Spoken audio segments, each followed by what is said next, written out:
Parfait. Alors, dites-moi, pour ceux qui sont connectés, est-ce que vous m'entendez bien? Est-ce que vous avez le retour du son, de l'image? N'hésitez pas à mettre dans les commentaires alors une petite précision. Si vous voulez mettre un petit mot dans le chat, précisez bien dans le menu déroulant qu'il faut communiquer à tous. Je vais le faire moi-même, à tout le monde. Voilà. Sinon, vous ne communiquez que à moi-même, aux autres panélistes. Donc, je vois qu'il y a des gens qui sont présents. Donc, n'hésitez pas à me faire un petit signe pour me confirmer que vous me voyez bien. Parfait. Lionel.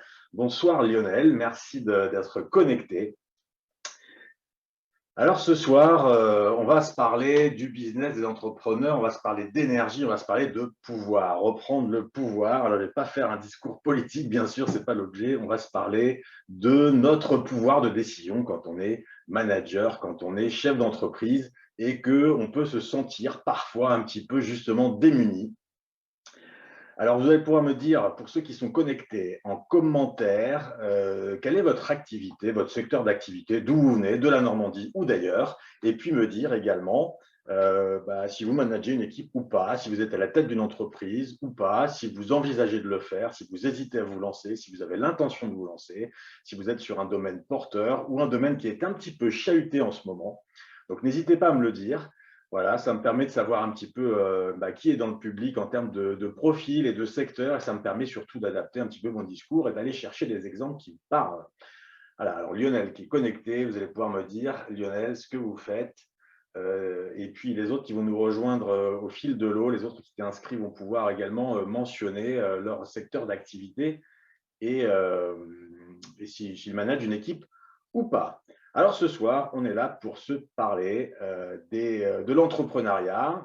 Je vois Lionel Livet, parfait. Alors une boulangerie artisanale, Paris 15e, 12 salariés. Ouh là là, très belle équipe. 12 salariés à manager quand on est chef d'entreprise, c'est déjà pas mal. Secteur porteur, mais chahuté car intramuros. Oui, j'imagine que comme beaucoup de secteurs, rien n'est simple en ce moment, dans le contexte économique du moment, dans cette capitale qui bouge beaucoup, qui évolue très vite. Alors, quelques chiffres sur les PME. PME, il y en a 4 millions en France. C'est un secteur très dynamique avec beaucoup de créations tous les ans. On est presque à 1 million de créations l'an dernier. C'est une année très, très forte 2021. On était un petit peu moins sur les années 2020, 2019. On est sur un taux de réussite qui est pas mal, à 68%. Alors, ce taux de réussite, forcément, il est calculé, il est un petit peu, je dirais, artificiel. Ce n'est pas le nombre exact d'entreprises créées en 2021 qui vont continuer à fonctionner en 2022. C'est juste un petit ratio qu'on fait comme ça rapidement. Mais pour se dire que les entreprises, ça vit, certaines s'arrêtent. Quelquefois par les créanciers, souvent par décision de l'entrepreneur. Il y a aussi plein d'entreprises qui s'arrêtent parce que le chef d'entreprise décide d'arrêter, il a fait sa carrière ou il veut se reconvertir dans autre chose. Une grande partie de ces PME créées sont des micro-entreprises, relèvent du statut d'auto-entrepreneur.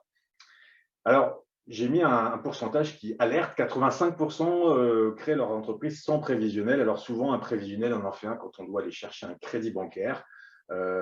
Mais souvent, c'est un document qu'on fait de manière un peu obligée. Voilà, on y croit, on n'y croit pas. On est en tout cas dans la prévision. On est dans quelque chose parfois estimatif, un peu parfois ambitieux.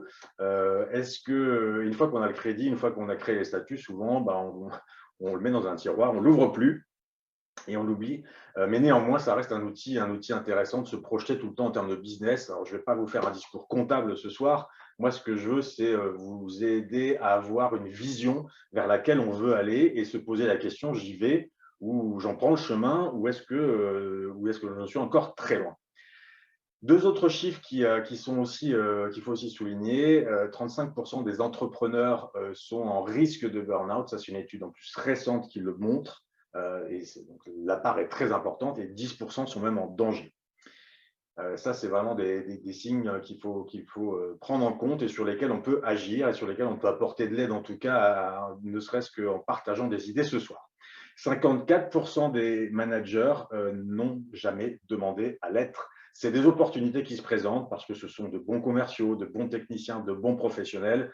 Et lorsqu'il faut nommer un chef d'équipe ou nommer un remplaçant à celui qui s'en va, on pense à eux parce que ce sont des gens motivés, impliqués, et on se dit que ça va faire le taf.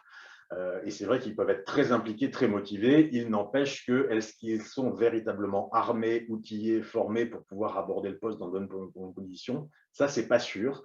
Et ça fait souvent des gens avec une très bonne volonté, qui essayent de bien faire, qui travaillent beaucoup, qui donnent beaucoup de leur énergie et qui parfois n'ont pas le retour qu'ils voudraient avoir parce que justement, ils n'ont pas forcément toutes les bonnes recettes pour impliquer l'équipe, pour les motiver et pour pouvoir répartir la tâche de boulot et sur tout le monde. Et c'est souvent des gens qui travaillent énormément, qui en prennent beaucoup sur eux, qui prennent beaucoup de responsabilités.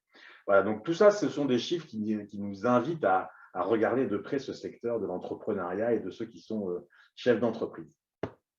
Alors, ma promesse ce soir, on va aborder les choses sous l'angle reprendre le pouvoir. Je voulais dire reprendre son pouvoir de chef d'entreprise, revisualiser là où on peut agir et prendre des décisions qui vont nous amener des fruits tout de suite, qui vont nous faire passer à l'action.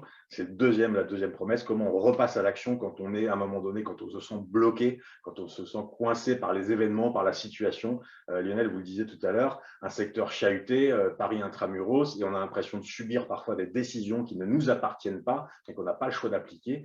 Eh bien, reprendre son pouvoir et passer à l'action, ça ne veut pas dire rentrer en lutte contre le système ou dans la revendication, ça veut dire savoir voir les opportunités, aller les choper et savoir surtout identifier là où ça coince pour nous et comment passer par-dessus les obstacles. C'est ça le thème de ce soir.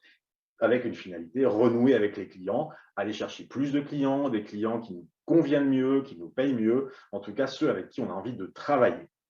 Et aller casser un petit peu les codes et oser faire des choses et aller choisir ses clients. Renoncer à un client, c'est très difficile et beaucoup pensent que ce n'est pas possible. Et quand on voit un client, on saute dessus parce qu'on est content de l'avoir.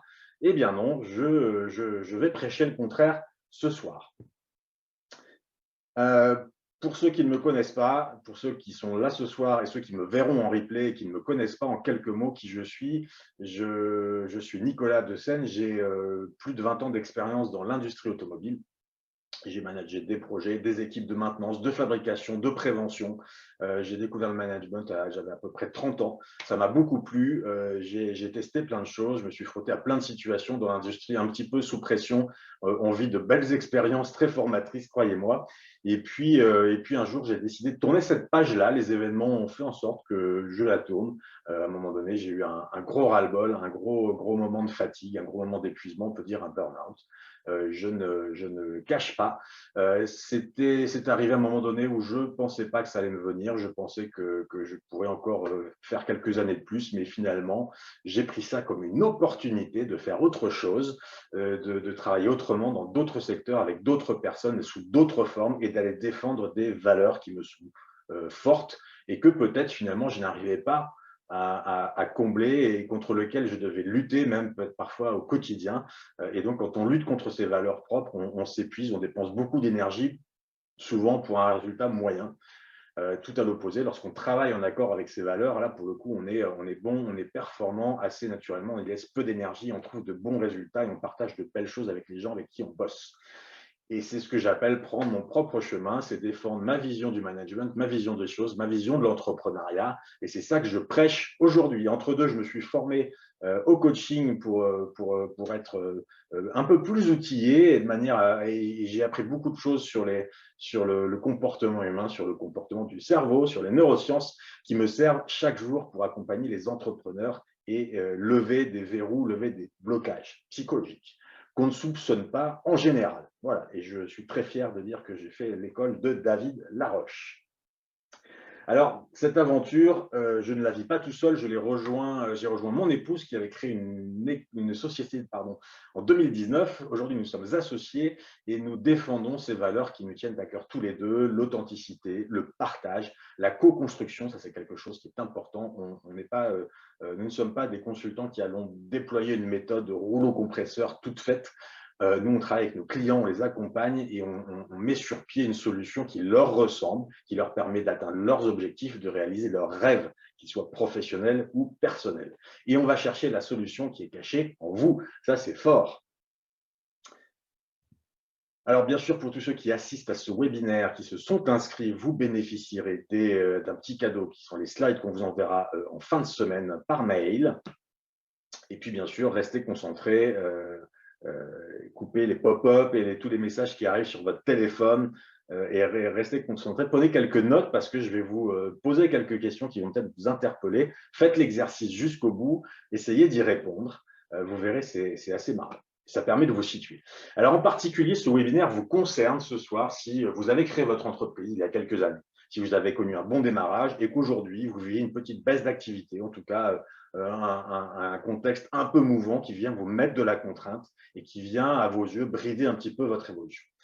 Peut-être que vous avez des clients du début qui ne sont plus là, hein, ceux qui vous ont fait confiance au début ne sont plus là, ils ont changé. Peut-être que si vous avez changé, vous avez repositionné votre offre, vous la faites grandir, diversifier, monter en gamme peut-être, et que les clients qui au départ marchaient avec vous sont plus ceux que vous voudriez avoir aujourd'hui, ils n'avaient pas encore tout à fait trouvé votre nouveau public. Vous avez peut-être aussi des clients qui systématiquement discutent les prix. Hein, il y a des secteurs assez concurrentiels et des gens qui vont surtout chercher le prix le plus bas et qui vont remettre en question votre savoir et la qualité de ce que vous offrez. C'est assez frustrant. Professionnellement, lorsqu'on a un métier dans les mains, on n'aime pas se faire remettre en question comme ça. C'est naturel. Et puis, quelque part, à chaque fois, on est obligé de rogner sa marge. Alors, pour accepter des clients, pour choper des clients, et au bout du compte, on a travaillé pendant tout le mois, toute l'année, et quand on fait le bilan en bas de la page à la fin de l'année, on se dit, je n'ai pas gagné grand-chose, parce qu'on est sans cesse en train de faire cadeau de sa marge à ses clients. Vous avez peut-être un chiffre d'affaires qui stagne également et qui vous fait en sorte que vous ne vous payez pas à la hauteur de tout votre investissement lorsqu'on est chef d'entreprise. Ça, Lionel, vous pourrez me confirmer, on travaille beaucoup. Vous pouvez nous dire juste dans le chat, juste comme ça, pour qu'on partage combien d'heures par semaine vous travaillez, combien de jours par semaine vous travaillez, combien de peu de vacances vous prenez tous les ans. C'est souvent ça le job des entrepreneurs. On l'a choisi, on l'a décidé, mais la seule chose, c'est qu'on aimerait pouvoir se rémunérer à la hauteur de tout cet investissement. Et malheureusement, ça n'est pas toujours le cas. Moi, j'accompagne des chefs d'entreprise, des entrepreneurs. Il y en a que j'accompagne qui se payent moins que ses ouvriers. Bon, voilà. Et c'est juste dommage, quoi, parce qu'ils peuvent se payer très peu de loisirs et très peu de ses rêves, en tout cas. Et puis, si on va jusqu'au bout de la démarche et que vous êtes vraiment dans la difficulté face à vos clients, face à vos créanciers, face à votre marché, face à tous ces gens qui râlent, qui exigent et qui vous apportent peu, peut-être que vous voulez avoir le sentiment d'être entré dans une forme de routine, de n'être là que pour gérer des aléas, d'avoir perdu l'enthousiasme du créateur, vous ne faites face qu'à des problèmes et des contraintes, vous avez perdu un petit peu le sens du fun dans votre boulot, vous avez l'impression de subir. Et là, on rejoint ce que je disais tout à l'heure sur le stress et que je vais développer juste après. Et vous pouvez avoir l'impression de ne plus décider de votre avenir, ce qui peut vous amener à beaucoup de fatigue, d'épuisement, et en tout cas une perte d'énergie. Et vous pouvez vous poser la question, qu'est-ce que je fais chaque jour pour aller retourner au boulot et où je vais aller puiser cette énergie? Voilà, donc si vous êtes toujours avec moi, je continue. Dites-moi surtout, n'hésitez pas à interagir, poser des questions. Alors, est-ce qu'on va faire un premier petit test? Où est-ce que vous en êtes de votre énergie? Je ne sais pas du tout comment vous êtes pour ceux qui me regardent en direct ou en replay, mais posez-vous la question. Un petit peu, on a notre échelle qu'on aime bien mettre à chaque webinaire avec mon épouse, avec Mélanie, parce qu'on l'aime bien. Quand on est entrepreneur, on travaille beaucoup, je l'ai dit, et c'est juste normal, et traverser des petites périodes de fatigue passagère, de doute, de stress passager, c'est juste normal. C'est pour ça qu'on l'a mis dans le vert. C'est pas encore, on est là. Alors, on est là. Merci Lionel. Il y a ceux qui sont un petit peu plus, vous voyez, qui commencent à virer dans l'orange sur l'indicateur, ceux qui se trouvent un petit peu à fleur de peau, agacés, irritables. Là, c'est un peu plus dans la durée déjà. Et puis, si on descend encore dans le niveau d'énergie, on va avoir des gens qui n'ont pas envie de voir les gens, qui sont tristes, qui peuvent être moins motivés, voire certains qui vont commencer à se tourner vers les médicaments pour supporter la contrainte. Et puis, dans l'extrême, vous voyez à droite, la pile est rouge, warning. Là, on est dans le dur, on perd l'envie, on perd le sens de ce qu'on fait et on perd le sommeil. Donc, ça vous permet de vous situer un petit peu si vous êtes plutôt vers l'orange ou vers le rouge. Et la question, c'est qu'est-ce que vous voulez vraiment, vous, en tant qu'entrepreneur? Est-ce que vous n'avez pas envie de changer les choses et de reprendre du fun, de l'enthousiasme, du peps, du business et de la motivation et retrouver la win tous les matins et retrouver en tout cas l'envie, pardon, de pousser la porte de votre entreprise plutôt que de retourner vous coucher? Alors, si vous avez répondu à cette question, je voudrais commencer par développer quelque chose sur le sentiment d'impuissance. Ce sentiment d'impuissance, il était mis en évidence dans une étude que je citais tout à l'heure, celle d'Amaroc en 2020-21, qui à l'origine avait pour objet de sonder le niveau de stress des chefs d'entreprise face au Covid. Peu importe la thématique sanitaire, ce qui m'intéresse là-dedans, c'est de se rendre compte que ce qui fait que le stress a augmenté pendant le Covid, chez bon nombre de chefs d'entreprise, c'est justement le fait de subir des contraintes avec le sentiment de ne pas pouvoir agir. Pourquoi? Parce que on est face à une maladie nouvelle dont on ne connaît pas bien les tenants, les aboutissants, on ne sait pas comment s'en prémunir. En tout cas, au début, on ne savait pas bien quels étaient les modes de transmission, quelles étaient les règles à adopter entre le trop et le trop peu. Donc, on avait l'impression de subir cette maladie sans pouvoir rien faire. C'est encore un peu le cas aujourd'hui. On subit également toutes les contraintes sanitaires. Alors, port du masque, des horaires de circulation qui sont restreints, des, des déplacements qu'on ne peut plus faire, des gens qu'on ne peut plus voir, des établissements qui sont fermés. Alors, vous allez me dire, tout ça, ça concerne tout le monde. C'est vrai, pas spécialement les entrepreneurs, mais là où le manager d'entreprise devient concerné, l'employeur devient concerné, c'est quand on regarde les règles d'exécution du travail. On a eu des entreprises fermées de manière administrative et définitive. On a eu des entreprises tout simplement ralenties. On a eu le télétravail. On a eu beaucoup de personnel absent, des gens qui étaient malades, qui étaient en suspicion de Covid et qui devaient rester à l'isolement. On a eu l'imposition du télétravail. On a eu des restrictions et puis des marchés, pour certains marchés, qui se sont écroulés, le tourisme, la restauration, le divertissement d'une manière générale. Et donc tout cela fait que on avait des gens qui avaient l'impression de subir chaque jour des mauvaises nouvelles, des contraintes supplémentaires, et avec en plus assez peu de visibilité sur un délai de retour à la normale. On ne savait pas où on allait, on ne savait pas combien de temps ça allait durer. Et ce qui a pu générer de la lassitude et de la déception dans les premières semaines, dès lors où ça s'est inscrit dans la durée à plusieurs mois, s'est transformé finalement en sentiment d'impuissance et d'épuisement. Sentiment d'impuissance parce qu'on se dit, je n'ai pas de pouvoir de changer les choses. Je ne peux pas décider de mon sort. Je suis patron, je suis employeur, j'ai plein de choses à appliquer, mais je ne peux pas décider moi-même certaines choses. C'est ce qu'on appelle le syndrome d'empêchement. C'est le sentiment de ne plus pouvoir bien travailler, hein, de ne plus pouvoir exécuter correctement son travail de qualité et puis de manière rentable.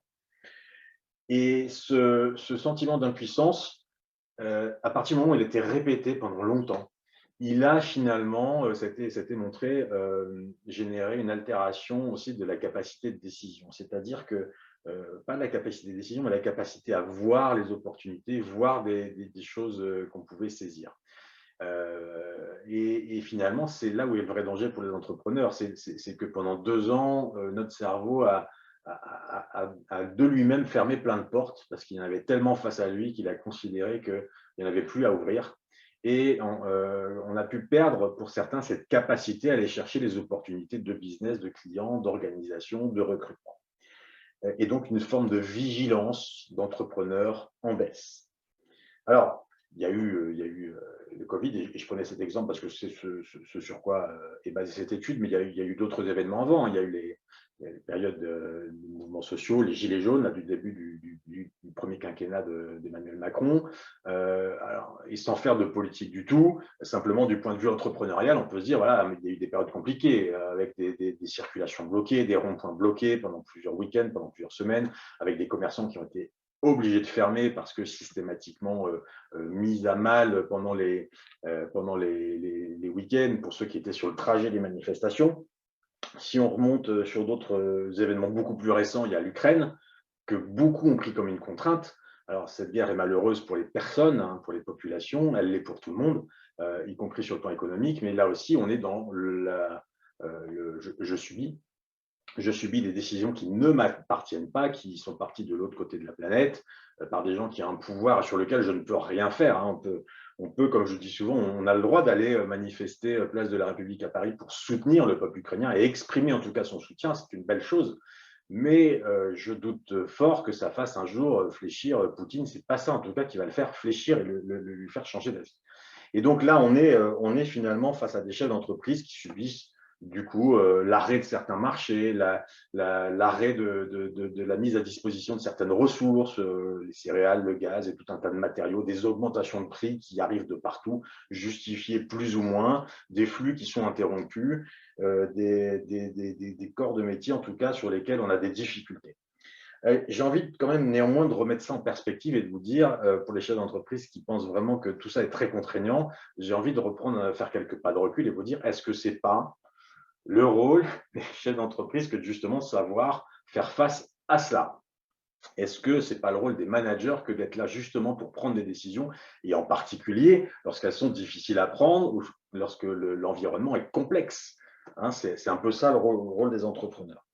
Et alors, pour certains pourront juger que la situation est particulièrement sévère ces 2-3 dernières années entre ce que je vous citais, le Covid et la situation de guerre en Europe aujourd'hui. Mais je voudrais également mettre en évidence que tous ceux qui pensaient que la vie d'entrepreneur serait un long fleuve tranquille vont être déçus à la mesure de l'utopie qu'ils s'étaient forgée. Plus on va idéaliser une situation, et plus la réalité va nous paraître loin. C'est-à-dire, si on s'imagine qu'être chef d'entreprise, entrepreneur, c'est juste être dans une forme de routine, on va prendre des commandes, livrer et prendre son bénéfice au passage et que tout va bien, il est évident que dès qu'on va rajouter des contraintes et des blocages, on va voir ça comme des obstacles compliqués. Alors, et plus on va avoir cette vision idéaliste du monde, plus on va être déçu et ça va nous paraître un obstacle infranchissable. Et là-dessus, on en arrive à cette notion de paradoxe. J'aime bien le grand paradoxe de plus je veux fuir la contrainte et plus je la subis. Je m'explique. Plus je veux fuir la contrainte, plus je me dis je n'aime pas les contraintes, je n'aime pas qu'on m'impose des choses. Et plus je vais être sensible à ça, et plus je vais en voir partout. Et plus je vais en voir, plus en plus elles me paraîtront fortes. Et je vais dire, mais c'est pas possible, on me met des contraintes de partout parce que je déteste ça. Comme je le déteste, je ne veux pas les croiser. Du coup, dès que je vois un truc qui ressemble à une contrainte, à quelque chose qu'on m'impose, ça va me faire réagir et je vais dire, je veux pas ça. Et je vais rentrer en réaction face à ça. Et paradoxalement, le grand paradoxe, c'est plus j'accepte la contrainte, ben moins je vais en vivre. Parce que plus je l'accepte, plus je me dis, OK, si on a, je vais savoir gérer, je vais trouver une solution. Peut-être qu'à l'instant où je vous parle, je ne sais pas comment je vais gérer, mais je me fais confiance, je sais que je vais trouver une solution.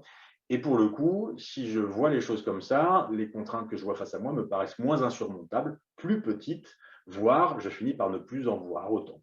Voilà. Et plus j'accepte la contrainte, moins j'en aurai, parce que pour moi, ce n'est pas de la douleur et ce n'est pas compliqué à vivre. Voilà, donc le grand paradoxe, retenez-le, plus je vois, plus je suis allergique à la contrainte, et plus j'en verrai, plus j'en subirai. Et c'est vrai dans beaucoup de choses que je viens de vous dire. Est-ce que vous me suivez toujours? Voilà, dites-moi, n'hésitez pas à me faire un petit signe et dites-moi si ça vous parle, tout ce que je vous raconte, si ça vous intéresse. Et si c'est le cas, je continue. D'ailleurs, même si ce n'est pas le cas, je continue quand même. Alors, on a vu cette situation du chef d'entreprise qui subit et pour lequel ça ramène beaucoup de stress et pour lequel ça ramène beaucoup de contraintes. Il y a également des gens qui, face à tout ça, vont avoir du mal à passer à l'action. Quand je dis passer à l'action, c'est décider de changer les choses. Face à une situation complexe et contraignante, si on ne change rien, on va droit dans le mur. Donc, le rôle des chefs d'entreprise, des managers, c'est de savoir décider et d'oser changer les choses quand c'est nécessaire, et en particulier dans ces situations de crise. Et il y a 4 freins qui, en général, retiennent les gens, quelles que soient les situations. On va les regarder un petit peu en détail. Le premier, c'est ceux qui attendent que les conditions soient parfaites. Je voudrais bien changer les choses, mais je ne veux pas prendre de risques. Alors du coup, je veux attendre le bon moment. Et c'est pas tout de suite, je vais attendre 1 mois, 2 mois, voire 1 an. Il faut savoir que le temps de l'action pour un chef d'entreprise, c'est aujourd'hui, c'est maintenant, c'est le présent. J'agis maintenant. Si vous attendez des conditions parfaites, il est fort probable qu'elles ne se présenteront jamais. Et du coup, vouloir agir demain ou dans 1 an, c'est plutôt dire, il serait plus honnête de dire je n'agirai pas, je ne déciderai pas. On va s'enfermer dans la routine et on ne va pas oser sortir de cette zone de confort dans laquelle on se sent si bien pour aller dans une zone un peu aventureuse et incertaine. Alors, ce qui est caché derrière ce genre de comportement, on va dire, c'est la peur de prendre du risque. C'est souvent un comportement d'excès de prudence dans lequel on a été formaté, hein. Il y a pas de secret, c'est quelque chose qui est issue des choses qu'on a entendues quand on était enfant, ado. On peut avoir des parents voilà, qui ont été inquiets, la peur du manque, la peur de manquer, des croyances familiales transmises en fait. Des parents qui veulent avant tout que leurs enfants aient un job bien payé, bien stable, pour pouvoir bien payer tous les mois, toutes les traites du crédit, etc. Et des parents qui sont avant tout inquiets de votre avenir et qui vont vous pousser, consciemment ou inconsciemment, le travail inconscient est très fort, très tenace et très en profondeur. Et inconsciemment, ils vous auront éduqué à vous méfier de la prise de risque, cette fameuse peur de manquer. Voilà. Alors, ce n'est pas une critique envers nos parents, c'est chaque génération a vécu des choses différentes et à des époques, les événements ont pu justifier qu'on cherche à être comme ça, un petit peu se rassurer et être dans la stabilité. Mais ce n'est pas de ça qui fait les grands aventuriers, les grands entrepreneurs. La prise de risque est absolument indissociée du fait d'entreprendre. Ne pas vouloir prendre de risque, c'est ne pas vouloir agir. Donc, n'attendez pas les conditions parfaites pour agir, elles n'arriveront jamais. J'aime bien citer Mike Horn souvent dans nos séminaires en présentiel ou dans nos webinaires. Il faut se mettre en marche quand on a 5% du voyage qui est préparé. Le reste, ça viendra en chemin. Ceux qui veulent 100% des réponses avant de partir ne partent jamais et restent sur place. J'adore cette citation d'un grand voyageur explorateur qui est Mike Horn. Alors, la deuxième raison qui nous empêche de passer à l'action, c'est toujours demander l'avis d'agir aux autres. Ça, c'est un grand frein. On aime bien s'entourer d'avis, on n'est pas des professionnels de tout. Quand on connaît bien son métier, on ne connaît pas forcément la gestion, on ne connaît pas les règles comptables, on ne connaît pas les règles fiscales, on ne connaît pas les règles RH, alors on demande des avis, etc. La question, c'est à qui on demande l'avis. Est-ce que les gens à qui on demande sont vraiment des experts et sont vraiment des gens qui vont nous emmener vers le bon chemin pour développer la boîte? Ça, c'est pas sûr. La deuxième règle, c'est que vous aurez autant de réponses différentes que de personnes à qui vous avez demandé un avis. Et demander l'avis, souvent, on va pour le coup repartir avec un avis, bon, on n'y croit pas vraiment, mais on ne veut pas non plus ne pas le respecter. Ça nous a mis le doute plus qu'autre chose. Et on a embarqué au travers de cet avis les peurs de la personne qui nous l'a donné, les peurs cachées qu'elle ne vous a pas avouées, qu'elle ne s'avoue pas forcément elle-même, mais qui sont bien derrière ces conseils en général, ces conseils de prudence. Et posez-vous la question, est-ce que ce n'est pas sa propre peur à elle, le prise de risque, la peur de manquer, la peur de l'échec qui va l'amener à vous conseiller à la prudence? Ce qui est caché derrière tout ça, dans votre comportement, c'est le besoin de vous rassurer, le besoin d'avoir des personnes de confiance, de sentir du soutien autour de vous et de ne pas vous sentir seul. C'est en quelque sorte des personnalités qui sont un petit peu dépendantes. Ce n'est pas à prendre mal ce genre de commentaires, mais c'est pour illustrer, pour comprendre, personnalités qui sont dépendantes, qui veulent absolument garder un lien de confiance, un lien proche avec des personnes de leur entourage, de leur famille, de leurs confrères, et qui ne veulent pas se couper de ce lien et qui, pour ça, ont toujours besoin d'aller chercher la vie pour se rassurer et se sentir soutenus et ne pas se sentir seuls. Mais à demander trop d'avis, la seule chose que vous allez obtenir, c'est de ne rien savoir de plus, rien d'avoir de plus clair et de ne pas vous aider dans vos décisions. Le troisième frein à l'action qu'on rencontre souvent, c'est je ne sais pas par où commencer parce que c'est un domaine que je ne connais pas bien. Je veux me lancer sur un nouveau marché, mais je ne sais pas trop comment l'aborder. Je veux vendre un nouveau produit, je ne sais pas trop comment le présenter. Je voudrais recruter, mais je ne sais pas par quelles étapes il faut que je passe, dans quel ordre pour ne pas me planter et pour assurer un business stable. Et du coup, comme on ne sait pas par où commencer, on ne commence pas du tout. Ce qui est caché derrière, c'est la peur de ne pas savoir, la peur de ne pas être à la hauteur, la peur de se tromper. Et derrière le fait de se tromper, il y a le jugement des autres qui nous retient. Et je voudrais partager un petit schéma avec vous. Souvent, les gens ne savent pas où aller et du coup, ils ne démarrent pas et ça les empêche de savoir. Ils ne savent pas comment faire, en fait. Ils ne savent pas comment faire, donc hop, ça coince. L'astuce que je vous donne, c'est de se dire, est-ce que je sais où je veux aller? Si je sais où je veux aller, je sais où je suis aujourd'hui, je sais où je vais être demain, je ne sais pas comment faire, mais je sais où je veux aller.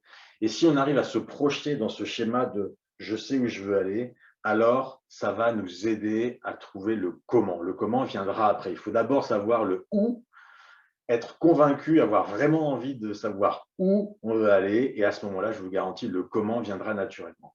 Parce que quand on s'imagine, et c'est un ressort psychologique qui est derrière, quand on s'imagine là où on est, plus loin, le cerveau, il intègre le fait que vous êtes plus loin. Il se dit inconsciemment et intuitivement, c'est possible, j'y suis. Et du même coup, au lieu de se dire, je ne sais pas par où faire le premier pas, le cerveau, il se dit, j'y suis. Et qu'est-ce que j'ai fait pour y arriver? C'était quoi mes derniers pas pour y arriver? Et les idées viennent. Et oui, les dernières étapes viennent. Et une fois qu'on a trouvé les dernières étapes, les premières qui s'enchaînent devant vont venir naturellement. Moi, je vais vous citer un exemple. Un exemple, quand on était dans la gestion du Covid en 2020, on a arrêté l'usine dans laquelle je travaillais en catastrophe. Et puis, il a fallu redémarrer à un moment donné dans des conditions très, très, très incertaines. On se posait beaucoup de questions. On était tous à la maison, on télétravail. On se posait des questions. C'est quoi les conditions sanitaires qu'on connaît aujourd'hui? Des médecins du travail étaient là et essayaient de nous donner des infos avec le peu qu'ils savaient, parce que finalement, le corps médical savait peu de choses sur les modes de transmission et comment se prémunir. Et on a commencé à imaginer tout un tas de précautions, de systèmes. Et plus on réfléchissait, plus on trouvait des raisons qui bloquaient, des contradictions, des choses impossibles à tenir. On ne pouvait pas être à la fois sur un poste de travail et ne pas croiser des personnes. On ne pouvait pas rentrer et sortir sans croiser des personnes. Et on trouvait finalement plein de solutions inextricables parce qu'on les imaginait et que finalement, on essayait de trouver le comment pour pouvoir redémarrer l'usine. Finalement, on s'en est sorti plus facilement que ça. On a fini par aller sur place. On est allé à quelques-uns sur place, se voir en position, au pied des machines, se voir dans les ateliers, se voir dans les vestiaires, dans les couloirs, sur les parkings et se dire, on veut que les gens soient là dans 2 semaines, dans une semaine, et on veut que ça marche. Et finalement, les idées nous sont venues assez naturellement quand on était en situation, parce qu'on était sur place et on y était. Et on s'est dit, nous, on y est, et comment on va faire pour que les autres viennent? Ça nous est venu tout simplement parce qu'on était déjà là-bas. Voilà, j'aime bien cette illustration parce que franchement, quand on reste dans le mental, dans la projection pure, dans les hypothèses, on finit toujours par trouver plein de raisons qui bloquent et on trouve peu de solutions. Et pour les gens qui sont des chefs d'entreprise, des gens de terrain, des gens de décision, finalement, c'est dans l'action qu'on trouve, c'est là qu'on est bon. Et c'est là où les idées viennent et la créativité viennent. Et finalement, le bon sens l'emporte à ce moment-là. Et puis, le dernier frein qui fait qu'on a peur de passer à l'action, c'est la peur de l'échec. La peur de l'échec, on a peur de se planter. Ce qui est caché derrière, c'est aussi, là encore une fois, le jugement des autres, la peur de ne pas être à la hauteur, la peur du jugement de nos confrères, nos amis, nos copains de promo, nos potes, les gens avec qui on passe notre vie depuis notre enfance, notre adolescence, qui nous ont connus. Et puis, on se dit, qu'est-ce qu'ils vont penser de moi s'ils voient que je me suis planté, j'ai pris une mauvaise décision dans la boîte, j'ai fait un mauvais recrutement, j'ai fait un mauvais choix, un mauvais investissement, j'ai voulu me diversifier, j'ai voulu déménager, j'ai voulu changer de clientèle, j'ai voulu changer de produit, je me suis planté. Et les gens, finalement, ont plein de doutes en se disant, mais comment les autres vont me juger? Et la première chose derrière ça, c'est que si les autres, on imagine qu'ils puissent douter de nous et avoir une mauvaise image de nous, c'est parce qu'avant tout, nous-mêmes, on doute de nous et on n'a pas forcément une très bonne estime de nous. Donc là, nous sommes notre premier frein et nous sommes les premiers à nous amener à voir l'échec. J'aime bien citer les gens, il y a plein de grands auteurs qui sont exprimés sur l'échec et il y en a plein qui vont dans le même sens. L'échec, c'est pas un échec en soi. Se planter, ça fait partie de la réussite. Se planter, ça fait partie d'un mode d'apprentissage. Je peux vous citer ici Nelson Mandela, que vous voyez, qui dit « Je ne perds jamais ». Vous n'avez pas les slides, excusez-moi, ils ont disparu. Excusez-moi, je reprends. Je vous remets les slides. Le deuxième écran n'a pas été pris en compte. Voilà, excusez-moi, depuis tout à l'heure, je parle, peut-être depuis le début, en plus, que je parle sans slide, je ne me suis pas rendu compte. Soit je ne perds jamais, soit je gagne, soit j'apprends. Soit j'apprends. Et finalement, l'échec fait partie de la réussite et pour pouvoir réussir, il faut se donner tous les moyens et se planter et réajuster et apprendre de ces échecs. C'est un chemin naturel. Moi, je me souviens de mes premières boulettes que j'ai faites en management à 30 ans. La première année, j'en ai cumulé quelques-unes parce que j'étais complètement inexpérimenté. Je m'en souviens encore. Vos réussites, finalement, vous allez les oublier assez vite. On est content sur le coup quand on a une belle réussite, on a pris une médaille, on a pris un business, on a ouvert un truc, on a été reconnu. Bon, ça dure quelques jours, quelques semaines, quelques mois. Quelques mois, je ne suis même pas sûr, quelques semaines, je dirais. Et puis, ça devient habituel. Par contre, quand on a fait une erreur, on s'en souvient longtemps et c'est ça qui fait qu'on ne la reproduit pas avec d'autres personnes et que derrière, on sait prendre les bonnes décisions. Alors, une fois qu'on a vu tout ça, moi, j'aime bien vous emmener à apprendre à voir les opportunités. Alors, voir les opportunités, j'aime bien commencer par cette image. Vous voyez le tigre à dents de sabre. J'aime bien le citer. Voilà, un animal qui a existé il y a longtemps, qui existe aujourd'hui encore dans les dessins animés, dans les fictions, mais qui a existé à une certaine époque, qui représente tous les animaux, tous les prédateurs auxquels l'homme dans son histoire a pu être confronté. J'aime bien dire que l'homme est le seul animal, je ne suis pas le seul à le dire, hein, le seul animal à avoir peur de choses qui n'existent pas. À l'origine, l'homme dans son contexte préhistorique était face à plein de dangers. C'était un mammifère parmi d'autres qui était exposé à plein de prédateurs.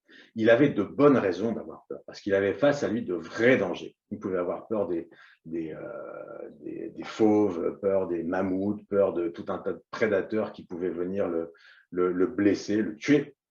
Et donc la peur était un fonctionnement du cerveau tout à fait nécessaire à sa survie et qui l'amène en fonction de la situation à un comportement réflexe qui était soit l'attaque, la contre-attaque, soit la fuite, soit carrément face à certains prédateurs, l'arrêt. On est complètement figé. La stratégie, c'est d'être figé au sol et de passer pour mort. Pour certains prédateurs, c'est ce qui marche le mieux.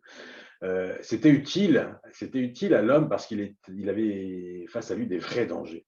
Aujourd'hui, dans notre vie moderne, on est assez peu exposé à des prédateurs sauvages et la plupart de nos peurs sont virtuelles. La plupart de nos peurs sont face à des choses qui n'existent pas, mais qu'on s'imagine. Le fonctionnement du cerveau restait le même. C'est un héritage. La partie du cerveau qui s'active quand on est face à quelque chose qui nous inquiète, qui nous fait peur, est la même que celle qui nous faisait fuir quand on était un homme préhistorique. Et cette peur, elle a pour conséquence de nous faire tourner en boucle sur ce comportement d'attaque, de fuite, etc. En tout cas, d'inhiber nos capacités créatives et nos capacités à se projeter. Et du même coup, tant qu'on voit des choses qui nous inquiètent, qui nous font peur, on est encore une fois notre propre barrière, notre propre piège, et on n'arrive plus à voir au-delà, à voir plus clair, plus loin, plus large que cet obstacle. Et du même coup, ça nous paraît insurmontable et on n'a pas d'idée.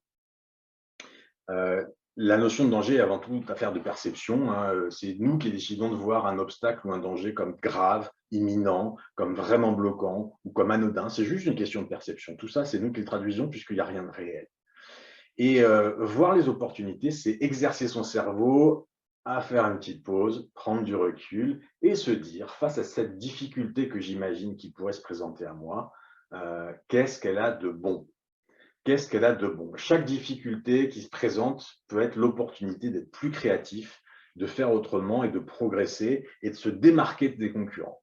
À partir de l'instant où on ne va pas réagir comme tout le monde et on va se dire, il y a une difficulté, il y a un contexte compliqué, super, excellent, bonne nouvelle. Lionel, vous disiez tout à l'heure dans le chat, un peu chahuté dans le secteur intramuros. Super, bonne nouvelle. Je ne sais pas comment vous le vivez, je ne sais pas comment vous le prenez, vous pouvez mettre votre commentaire.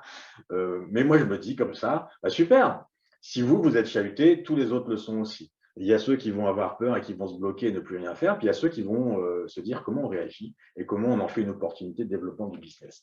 J'aimerais bien vous citer un autre exemple que j'ai vécu en vrai. Une personne dans mes réseaux professionnels, un jour me dit comment ça va? Mauvaise nouvelle, hier, on a appris qu'on perdait notre plus vieux client. Donc, morale dans les chaussettes, ça va pas, la vie est trop dure, j'en ai marre de ces nouvelles, etc., etc. La personne en question l'a vraiment mal pris au sens, ça lui a vraiment mis un coup moral, hein, c'était sincère, hein, c'était pas du cinéma, elle ne se plaignait pas pour se faire plaindre, c'était sincère. Et moi, je lui dis, mais c'est génial, un client qui s'en va, finalement. Qu'est-ce qu'il y a de bon là-dedans? Je ne vais pas donner la réponse, je laisserai réfléchir. Et ce soir, je partage quelques réponses avec vous. Vous pourriez même en mettre dans le chat si vous voulez. Qu'est-ce qu'il y a de bon à perdre un client? Il y a plein de choses, ça nous apprend. Pourquoi on l'a perdu déjà? Si le client a décidé de partir, ce n'est pas sans raison. Peut-être qu'il n'était pas pleinement satisfait de la prestation. Peut-être qu'au départ, il nous faisait confiance et que finalement, avec les années, ça s'est dégradé. Et puis, à un moment donné, il a dit stop. Peut-être qu'à un moment donné aussi, nos coûts ne se sont pas adaptés à la concurrence et qu'on continue à lui faire payer cher un service que d'autres payent moins cher. En tout cas, peut-être qu'on n'a pas su monter ou accompagner à la mesure de ce qu'il aurait souhaité. Et s'il est parti du jour au lendemain, c'est peut-être aussi qu'on n'a pas été à l'écoute de ce client, qu'on n'a pas su capter son mécontentement. Alors, je vois Lionel qui dit oui, danger égale opportunité dans la mesure de notre stock d'énergie pour faire face. Oui. Alors, je vais en parler de l'énergie, c'est bien ça. Merci de cette remarque, Lionel. Je vais en parler de l'énergie juste après. Et donc, pour finir mon exemple, un client qui part, c'est une opportunité pour remettre en question, est-ce que j'ai été assez vigilant? Est-ce qu'à l'avenir, je ne devrais pas m'inquiéter un peu plus de la satisfaction de ces clients? Être à l'écoute, aller au-devant, pas attendre que les autres s'en aillent, mais réagir, aller questionner pourquoi il est parti. Peut-être que c'est le niveau de qualité de prestation, peut-être que je n'ai pas suivi la mode, je n'ai pas suivi la technologie que d'autres de mes confrères, de mes concurrents ont proposé ces derniers temps. Et finalement, perdre un client, c'est une belle remise en question. C'est aussi une opportunité pour faire de la place pour d'autres, parce que quand on a un client régulier, il vous prend une capacité de production, qu'on fasse un produit ou qu'on fasse une prestation, il vous prend une part de vos ressources. Et tant qu'on a un gros client, on ne peut pas en prendre d'autres. Donc finalement, quand un client s'en va, c'est une place nouvelle pour un nouveau client et peut-être que celui-ci, ce sera encore un plus beau business avec une plus belle marge, avec de plus belles opportunités, de la recommandation et que finalement, libérer son carnet de commandes pour d'autres, c'est une très belle opportunité. Ce n'est pas une nouvelle façon de voir les choses, ça ne vous plaît pas ça? Moi, ça me plaît beaucoup. Alors, je vais répondre à la question de Lionel. Danger égale opportunité dans la mesure de notre stock d'énergie pour faire face. Notre énergie, elle est… alors, les gens pensent que voilà, c'est mon niveau d'énergie qui va conditionner mon niveau d'action. Mais on peut agir et inverser le truc. Si je suis en énergie basse, que je suis, je ne peux pas dire déprimé, mais en tout cas dans un état plutôt le moral un peu bas, je vais mal prendre les choses, je ne vais pas savoir prendre ce recul, ça va m'en rajouter un peu plus tous les jours et je vais avoir la tête qui s'enfonce dans les épaules un peu plus chaque jour. Et c'est une espèce de boucle, je ne l'ai pas à l'écran, ce n'est pas un schéma que j'avais prévu de présenter ce soir, mais c'est un espèce de système qui marche en boucle. Et comme je vis pas bien les choses et que ça me met un coup, je vais être encore plus dans cette énergie et je vais auto-entretenir ce truc-là. Et à l'inverse, si j'arrive à inverser les choses, si à un moment donné, je me dis j'inverse la boucle, j'essaie de prendre bien un événement, j'essaie de le transformer en opportunité, j'essaie de réagir là-dessus, il va en sortir quelque chose de bon. Et ça va me redonner de la pêche, ça va me redonner de l'espoir, ça va me redonner de la conviction que quand on veut aborder les choses, on peut s'en sortir. Et du coup, ça va m'auto-entretenir dans l'idée que finalement, je suis bien en mesure de gérer ces aléas, de trouver des solutions. Et je l'ai toujours été, mais je l'ai juste oublié. Mais j'ai inversé cette boucle-là et je repars dans une boucle positive. C'est cette fameuse boucle des croyances. Je pense que je suis nul dans ça, donc je mets peu d'énergie à le résoudre. Du coup, j'ai des résultats assez moyens. Comme j'ai des résultats assez moyens, ça entretient ma croyance que je ne suis pas très bon pour gérer ça. La boucle négative. À l'inverse, je mets de l'énergie dans un truc, je le résous, tiens, ça va me laisser penser que je ne suis pas si mauvais que ça, que j'ai de la ressource, que j'ai de la créativité. Du coup, j'ai des pensées plus positives qui viennent. Du coup, si j'ai de la pensée positive, j'ai des bonnes actions qui en sortent et j'ai de l'énergie pour les mettre en œuvre. Et comme ça marche, ça va auto-entretenir ma croyance que finalement, je suis capable de rebondir et d'aller de l'avant. C'est cette fameuse boucle des croyances que j'adore commenter et mettre en évidence dans le comportement des personnes. Lionel, j'espère que voilà, ça vous éclaire. En tout cas, il est évident que pour rebondir, il faut deux conditions. Il faut avoir l'envie soi-même et avoir envie de changer les choses et de sortir de ça. Et la deuxième condition, c'est aussi de trouver des gens qui vont vous faire aller dans le bon sens. On a une coach nous-mêmes, une coach belge qui nous répète souvent qu'on est la moyenne des 5 personnes qu'on écoute le plus. Si vous écoutez des gens négativistes, qui vont être toujours à trouver les mauvaises nouvelles dans les infos et passer leur temps à râler et être défaitistes et surtout pas avoir envie de changer, vous serez comme eux. Si vous écoutez dans votre entourage ou dans les gens que vous écoutez dans les médias, sur les réseaux sociaux ou sur un webinaire comme ce soir, par hasard, des gens qui vous vont dire que c'est possible, alors ça va aussi changer votre mindset, votre état d'esprit. L'esprit a une puissance incroyable sur le corps. On dit toujours, je suis fatigué physiquement, alors j'ai peu d'énergie dans mes entreprises. C'est aussi un phénomène qui marche dans l'autre sens. Si je me redresse, que je respire, que j'essaye d'aller de l'avant et que je rentre dans un mindset positif, ça va me redonner de l'énergie dans le corps. On le sait tous les grands sportifs le savent, ceux qui battent des records, ceux qui font des marathons, des Ironman, des choses incroyables. Certes, ils s'entraînent beaucoup, ils ont de bonnes capacités naturelles, mais c'est aussi parce qu'ils ont un mental d'acier, c'est le mental qui porte le corps, là où ceux qui ont un plus faible mental vont avoir un corps qui dit stop.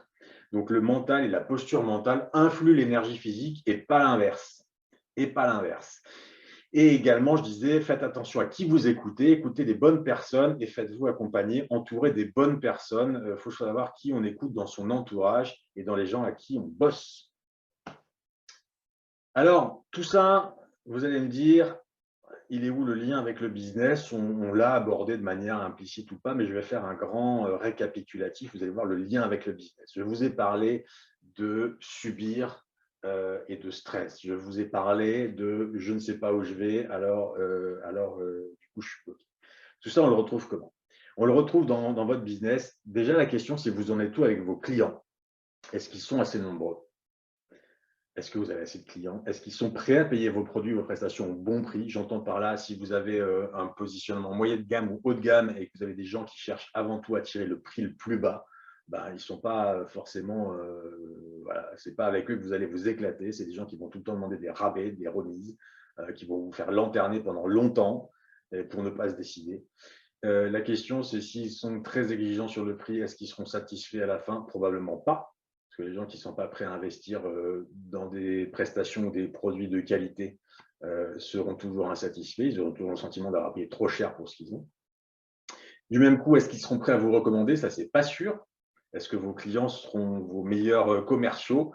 Ça dépend de la relation que vous allez nouer avec eux et de leur niveau de satisfaction. Et est-ce que vous, finalement, vous appréciez vraiment de travailler avec vos clients? Posez-vous ces questions. Je vous ai dit tout à l'heure, prenez un papier, un stylo, vous pouvez vous poser ces questions. Est-ce que vous, vos clients, vous êtes heureux de les servir tous les jours? Est-ce que c'est des gens que vous me plaisez à côtoyer? Est-ce que c'est des gens qui pensent comme vous, qui aiment les mêmes choses que vous, qui défendent les mêmes valeurs que vous? Et est-ce que vous avez envie de travailler avec eux? J'ai envie de vous poser aussi la question qui va avec. Du même coup, si vous avez répondu non à beaucoup de questions avant, est-ce que vous avez l'impression de ne pas avoir les bons clients, ceux qui vous correspondent, ceux qui vous plaisent, ceux qui sont prêts à vous payer? La question, c'est comment vous les avez trouvés. La réponse, c'est probablement vous ne les avez pas trouvés. Ils sont venus à vous. Ils sont venus à vous par le bouche à oreille, par le voisinage, par un site internet, un site vitrine, ou par une vitrine si vous êtes commerçant ou artisan et que vous avez un showroom. En tout cas, ils sont venus et vous avez ouvert votre porte et vous les avez acceptés. Vous avez dit, on ne peut pas refuser un client qui vient frapper à ma porte, je ne peux quand même pas le mettre dehors et lui dire que je n'ai pas la bonne prestation par rapport à ce qu'il cherche. La question, c'est combien vous avez de contacts réels par semaine et comment sont-ils venus à vous? Là, vous pouvez faire le lien tout de suite avec je subis. Est-ce que j'ai choisi les clients avec qui je veux bosser? Est-ce que je vais au-devant de mes clients ou est-ce que c'est le hasard, le petit bonheur, la chance qui me les amène et auquel cas je subis? Je ne les choisis pas. Ils ont le profil qu'ils ont, ils sont sympas ou non, ils sont prêts à payer ou non, mais ils sont tels que je ne les choisis pas et du coup, il faudra que je fasse avec. Et la question, c'est est-ce que vous savez où vous allez? Vous avez une boîte, vous l'avez montée il y a 1 an, il y a 2 ans, il y a 10 ans, peu importe, le contexte a évolué, elle a évolué au niveau de ses salariés aussi, au niveau de ses prestations. Aujourd'hui, est-ce que vous savez clairement où vous allez en termes de chiffre d'affaires? Où est-ce que vous voulez aller? Où est-ce que vous voulez emmener votre business? Est-ce que vous savez combien de clients vous devez avoir tous les jours, tous les mois? Pour garantir, je dirais, un chiffre d'affaires stable, parce que faire un coup une fois, c'est bien. Mais si on on est en train de penser au mois suivant en se disant, oui, mais une fois que j'aurai fini celui-là, j'en ai pas d'autres derrière et je suis déjà inquiet pour ce qui se passe dans 2 mois, on ne sort jamais vraiment la tête de l'eau et on n'est jamais vraiment totalement optimiste. Donc, pour pouvoir avoir un peu d'optimisme et de vision, il faut être rassuré et se dire, j'ai un roulement et je sais combien je vais en signer tous les mois. Et donc, pour pouvoir signer des clients tous les mois, il faut aussi, j'espère que vous m'entendez toujours, voilà, j'ai un petit souci de réseau apparemment. J'espère que vous me captez toujours. Oui, c'est revenu. Savez-vous combien de prospects il faut rencontrer tous les mois pour avoir un chiffre d'affaires régulier? Et beaucoup ne le savent pas. Donc, les gens ne savent pas où ils vont, et par le petit mécanisme qu'on a vu tout à l'heure, quand on ne sait pas où on va, on ne sait pas comment faire. Et donc, si je reformule toutes ces questions, je vous ai posé des questions sur votre nombre de clients, votre chiffre d'affaires, le nombre de prospects que vous devez toucher. Si je le redis autrement de manière plus simple par rapport à tout ce qu'on a vu depuis le début de ce webinaire, la question c'est est-ce que vous êtes en train de subir votre marché ou est-ce que vous êtes en position de pouvoir? Est-ce que c'est vous qui décidez vers quel client vous voulez tourner? Vous tournez vers quel domaine de produit vous voulez privilégier votre action commerciale? Vers quel profil de client vous préférez travailler? Ou est-ce que vous prenez tout ce qui arrive? Est-ce que vous subissez le marché? Dit autrement, est-ce que vous savez où vous allez? Est-ce que vous avez un objectif de chiffre d'affaires, oui ou non? Un objectif de client, oui ou non? Et si vous ne savez pas mettre de chiffres face à ça, vous ne savez pas où vous allez et vous priez ardemment d'avoir suffisamment de clients tous les mois pour payer vos charges et vos salaires. Mais ce n'est pas une façon de se rassurer. Un business qui marche bien, un chef d'entreprise heureux, c'est un chef d'entreprise qui sait où il va, à quel rythme, et qui est rassuré et serein par rapport à ça. Alors, ce n'est pas non plus le monde de oui, je sais bien que le monde de l'entrepreneuriat est toujours soumis à des événements. J'en ai cité quelques-uns en tout début de webinaire. Il pourrait y en avoir d'autres événements qui, dans 2 mois, 3 mois, 1 an, font que les choses bougent. Mais néanmoins, on peut se dire, à toutes choses égales par ailleurs, moi, je sais où je vais. Et du même coup, si vous ne savez pas où vous allez, est-ce que vous n'êtes pas, comme l'exemple qu'on avait tout à l'heure, bloqué sur le « je ne sais pas comment faire ». Et puis, dernière chose, est-ce que vous êtes en train d'écouter et suivre des entrepreneurs qui osent et qui réussissent, ou est-ce que vous êtes en train de suivre les avis rangés des grands prudents que vous trouvez dans votre entourage professionnel et personnel? Posez-vous cette question en toute sincérité, répondez-y les yeux dans votre miroir, qui vous écoutez. Voilà. Alors finalement, la promesse de ce webinaire, c'est reprendre le pouvoir et passer à l'action. Reprendre le pouvoir, c'est d'abord se donner des objectifs, de chiffres. Se dire, moi, je veux aller là. Ambitieux, pas ambitieux, peu importe, il n'y a pas de jugement. Certains sont heureux avec 200 000 euros de chiffre d'affaires, d'autres visent 2 millions, d'autres visent 20 millions, peu importe. Il n'y a pas de jugement de valeur. Chacun se donne ses objectifs. Le tout, c'est de savoir où on veut aller et avec quelle équipe. Avoir une vision du développement de son business, avoir envie d'avancer vers ses rêves perso ou ses rêves professionnels, ça aussi, c'est quand on sait formuler, j'aimerais, voilà, peut-être pas demain, mais dans 2 ans, dans 3 ans, dans 5 ans, investir un bâtiment, déménager, fonder une autre société, racheter une autre société, déménager, voir plus grand, avoir plus de mètres carrés, avoir des nouvelles technologies, recruter, bref, avoir des rêves professionnels, c'est déjà des éléments de briques de la construction de la vision. Et puis savoir se positionner clairement sur son marché, savoir affirmer que moi, je fais du haut de gamme, du milieu de gamme, l'entrée de gamme, peu importe ce que vous choisissez, mais en tout cas, le dire haut et fort et adapter votre proposition en conséquence et l'assumer. Et arrêter de prendre de tout. Non, on ne peut pas plaire à tout le monde, on ne peut pas communiquer à tout le monde, donc il faut choisir ce qu'on veut faire et développer les bons messages. Quelle est ma proposition, à quel besoin elle répond et à qui elle s'adresse. On ne peut pas attraper tous les clients de la planète, il faut cibler une tranche de catégories socio-professionnelles, de revenus, de géographiques, de types de métiers, etc., etc. Tout ça, ça se définit et ça aide à y voir clair dans son business. Et quand on sait tout ça, on peut bâtir une vraie stratégie commerciale et une stratégie de prospection et de communication. Ce qui vous permettra de choisir vos clients. Quand on sait à qui on veut vendre, à qui on s'adresse, on peut se permettre le grand luxe de choisir ses clients, ceux qui sont prêts à payer au juste prix, ceux avec qui vous avez envie de travailler et ceux qui donc vous permettent d'avoir un business rentable et qui vont vous permettre aussi d'alimenter votre carnet de commandes de manière stable et régulière. Ça, c'est aussi un grand facteur de déstress, c'est d'avoir un peu de stabilité dans la prospection, dans la projection qu'on a de son business. Alors, ce que nous avons vu, est-ce que vous avez le bon niveau d'énergie pour vous épanouir au quotidien et avancer vers vos objectifs? Ça aussi, c'est une belle question. Est-ce que j'ai les clients et l'équipe avec qui j'ai vraiment envie de travailler autour de moi? Est-ce que j'ai une vraie stratégie commerciale? Et ce n'est pas un gros mot. Une stratégie commerciale, vous voyez, ça peut se travailler vite en quelques mots, avec des mots du quotidien. Pas besoin d'être un grand diplômé du marketing pour faire une stratégie commerciale. Bien sûr que ceux qui le sont en font de très belles. Mais même vous qui êtes entrepreneur, vous qui êtes un professionnel d'un secteur, une stratégie commerciale, c'est tout simplement savoir ce qu'on veut vendre, à qui on veut le vendre et comment on va le vendre. Alors, vous, en tant que chef d'entreprise, est-ce que vous auriez aussi envie de renouveler votre clientèle? Lionel, vous êtes là. Est-ce que vous avez envie de dégager plus de marge? À vous qui me regardez aussi en replay, est-ce que vous avez envie d'avoir plus de visibilité sur votre carnet de commandes, être plus serein dans ce temps chahuté? Lionel dit évidemment, bah oui, la question n'appelait pas un non. Qu'est-ce que c'est fort, hein, ces questions. Est-ce que vous avez envie de retrouver de l'énergie, envie de retrouver de l'enthousiasme et de la spontanéité? Ça, c'est quand même ce qui fait le fun dans la vie, hein, quand on est chef d'entreprise, commerçant, artisan, quel que soit le secteur, on n'a pas envie d'être tout le temps la tête dans le guidon. On a envie de s'éclater, envie de prendre du bon temps avec ses clients, avec ses chantiers, avec son équipe.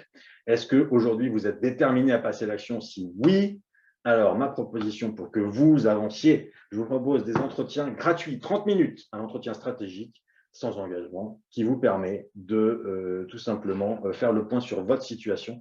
Je vais vous mettre dans le chat un lien qui vous permet de cliquer sur mon calendrier Calendly et de choisir un créneau parmi ceux que je vous mets à disposition. Il y a des créneaux demain, vendredi et lundi.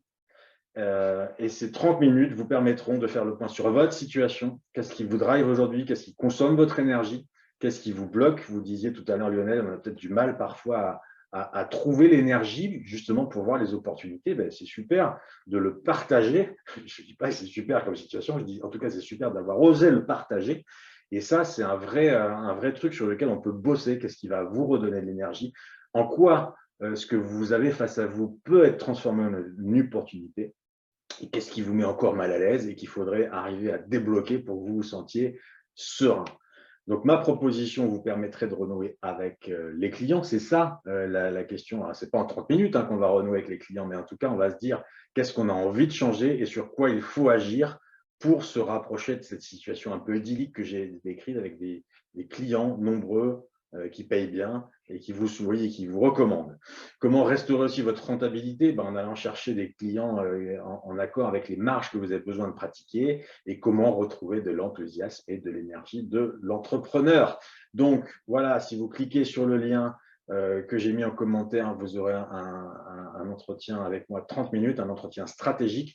En attendant, j'avais aussi envie de vous partager ces réflexions. Est-ce que vous êtes de ceux qui restent les deux pieds cloués au sol, ou est-ce que vous êtes de ceux qui changent les choses? Dites-moi, agissez maintenant. Si vous voulez agir, c'est maintenant qu'il faut cliquer tant qu'il y a des places dispo. Le nombre de places est limité. J'ai ouvert un petit peu mon agenda, mais le nombre de places est limité, donc cliquez maintenant. Et je voulais aussi partager avec vous quelques témoignages. Je vais arrêter le partage et je vais vous partager une vidéo, en tout cas. Alors, je clique, vidéo. Je vais meubler un petit peu en attendant que je mette la main sur ce témoignage. Voilà, je fais la technique, je fais le speech ce soir, donc ça me demande juste quelques minutes pour retrouver la vidéo et la lancer. Et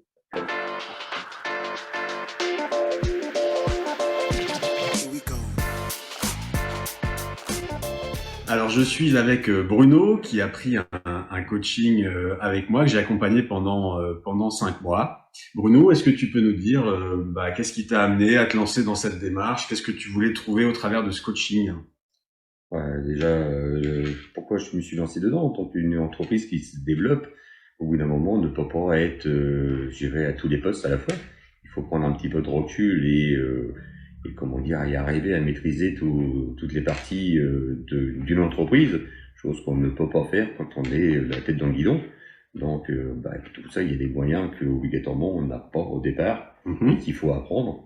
Et même peu importe l'âge et l'ancienneté qu'on a dans une entreprise, on a toujours besoin d'être formé et d'être guidé par des professionnels. Bien. Et alors, qu'est-ce que tu as trouvé dans ce coaching? Qu'est-ce que tu en as appris? Qu'est-ce que tu en as retiré? En quoi ça t'a fait évoluer? Alors, j'avais déjà fait du coaching financier. Là, en fin de compte, j'ai trouvé un autre coaching complètement différent il y a toujours un aspect financier parce qu'une entreprise, bon, c'est la finance qui gère tout au départ, Bien sûr. mais il y a la partie humaine qui, malheureusement, est plus laissée de côté parce que si on suit les experts comptables, c'est toujours la finance. Et l'aspect humain vis-à-vis de son personnel, si on veut le rendre plus dynamique, plus agréable à leur poste de travail, il faut passer par un aspect humain. Par l'aspect humain, en effet. Et du coup, finalement, comment tu te sens après ces mois d'accompagnement? Est-ce que tu sens que tu as changé? Est-ce que tu as des regrets? Est-ce que tu le referais? Qu'est-ce que tu en penses? Moi, ça m'a apporté beaucoup de choses, surtout sur l'aspect humain, parce que bon, Mhm. on est dur comme du caillou, mais on essaye de s'attendrir pour améliorer notre personnel. Et l'aspect, en fin de compte, ce qui est positif, c'est le retour de notre personnel qui s'aperçoit qu'on a changé. Ça, c'est très important. C'est au Ouais. moins qui prouve qu'on a fait du travail et ça a été positif. Bon, après, le conseiller, évidemment, obligatoirement, parce que j'irais, moi, je suis un ancien militaire, donc je suis dur, donc droit dans une ligne C'est bien la faut. rigide. Et le fait de m'assouplir, obligatoirement, ne peut être que bénéfique, donc pour Bien. tout le monde. Alors, tu nous as dit que tu as le retour de ton personnel qui ont vu que tu as changé. Est-ce qu'il y a que ton personnel qui a vu qu'il a changé ou Pas spécialement l'aspect familial aussi c'est ça? qui est important parce On que t'a dit aussi que tu avais changé dans voilà, ton cercle familial, c'est voilà, ça? c'est quand on arrive au travail et qu'on parle travail, et qu'on arrive à la maison, qu'on parle travail, et qu'on est en vacances, on parle travail, à un Mhm. moment, le travail doit être mis de côté. Bon, et ça, c'est une réussite. Et c'est une réussite. Ok, Donc, très bien. Eh bien, c'est que positif. parfait. Un dernier petit mot pour les gens qui nous regardent. Essayez, vous verrez, vous serez sérieusement étonné du résultat positif de cette expérience. Parfait. Merci Bruno pour ton Mm. témoignage. De rien.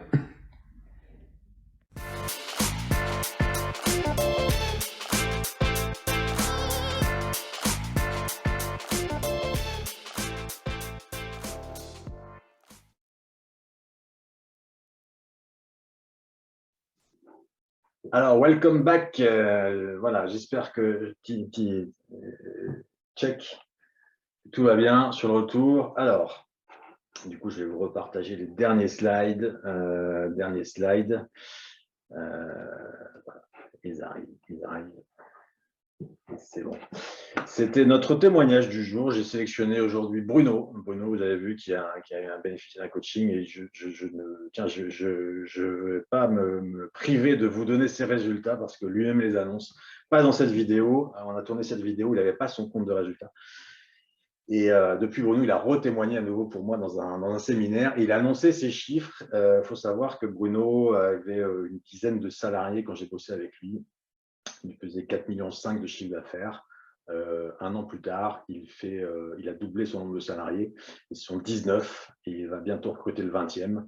Et il fait 7,7 millions de chiffre d'affaires. Donc, je vous redis les chiffres. Il est passé de 4,5 millions à 7,7 millions en un an, dont une partie qui n'est pas de ma responsabilité. Il y a 600 à 700 000 euros qui sont du développement commercial pur, sur lequel une autre personne, il avait une salariée qui avait pour objectif de développer le business et on peut saluer le travail qu'elle a fait en un an, considérable. Voilà. Et le reste, c'est Bruno qui, au travers de ce coaching, a su développer son business, développer considérablement l'engouement, l'enthousiasme et la prise d'initiative dans l'ensemble de son équipe, ce qui lui a permis aussi de ses propres résultats des premiers mois lui ont permis de se développer, d'investir et d'embaucher et de aussi accélérer cette croissance de manière assez phénoménale. Donc, c'est un très, très bel exemple de réussite, ce qu'a accompli Bruno l'an dernier. Voilà, alors si vous avez des questions, il est temps. Je vois qu'il y avait Émeric également qui nous a rejoint à un moment donné, je ne sais pas trop à quel moment du webinaire. Donc Émeric, si tu veux éventuellement échanger, nous poser tes questions, si tu veux nous donner ton sentiment. Lionel, c'est pareil, si ça vous intéresse, si vous avez des questions sur tout ce que j'ai vu, j'en profite pour refaire tourner un petit peu les derniers slides et vous rappeler que le changement, alors sans paraphraser aucun homme politique, hein, le changement c'est maintenant. Souvenez-vous, ça c'était la partie 2. Le temps de l'action, c'est le présent quand on est chef d'entreprise. C'est pas je changerai un jour, je changerai demain, je changerai l'année prochaine, je changerai le mois prochain. Ça ne marche pas. Le changement, c'est maintenant. La prise de décision, c'est maintenant. Les chefs d'entreprise sont des hommes d'action et qui savent décider vite et bien. Eh bien, écoutez, le changement, c'est à vous de le décider, en tout cas, et personne d'autre ne le décidera pour vous. Voilà, le lien est toujours présent dans le chat pour ceux qui veulent prendre un petit rendez-vous pour un entretien stratégique, ça reste disponible. Écoutez, je ne vois pas de questions arriver dans le chat. Émeric qui nous fait un retour. Pas de questions pour l'instant, mais ça viendra quand mes affaires commenceront. Yes, bien sûr, avec plaisir. Émeric qui démarre une entreprise et sans vouloir tout dévoiler, je pourrais même dire qu'il démarre 3 entreprises en parallèle, 3 aventures professionnelles. Donc, beaucoup d'énergie pour toi, j'imagine, Émeric, à déployer en ce moment pour faire avancer tout ça et donner du corps à tout ça. N'hésite pas à nous suivre, Émeric, et Lionel, c'est pareil. N'hésitez pas à nous suivre régulièrement sur les réseaux sociaux. On anime des webinaires tous les mois, pardon. On publie régulièrement. On a un groupe dédié pour les entrepreneurs. Merci pour ce commentaire, Émeric. J'ai un petit problème de voix. Donc, il va être temps pour moi de raccrocher ce webinaire. Je vous souhaite une bonne soirée. Vous recevrez les slides par mail fin de semaine. Vous recevrez un lien pour revoir le replay pour ceux qui n'ont pas pu se connecter dès le début. Avec quelques soucis techniques apparemment sur le diaporama, mais ce n'est pas grave, le texte et l'énergie et l'envie étaient là et vous aurez tout compris. Je vous remercie de votre présence, je vous dis à bientôt sur le prochain webinaire. Ciao, ciao.